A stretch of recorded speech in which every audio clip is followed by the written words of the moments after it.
हे मणिमा बिरजा क्षेत्र आरंभ करी महोदधि पर्यंत जो पवित्र स्थान अच्छी पवित्र क्षेत्र अच्छी ताकू कहा जाए पुरुषोत्तम क्षेत्र एवं से पुरुषोत्तम क्षेत्र रे श्री जगन्नाथ महाप्रभु जो केन्द्र स्थल अच्छी से केन्द्र स्थल पंच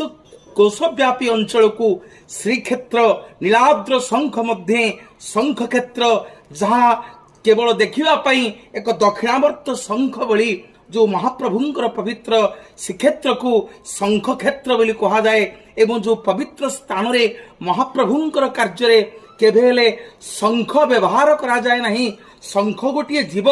एवं ये शंख को जमीती आमे माने हाथ में धरिले गोटे जीव भली अनुभव हुए सेमिति ये शंखरे जल टेकी देले महाप्रभु प्रत्येक दिन जो महाप्रसाद सेवन करती ये शंखरे जल टेकिले ये पवित्र स्थान को शंख क्षेत्र बोली समग्र जगत कहे।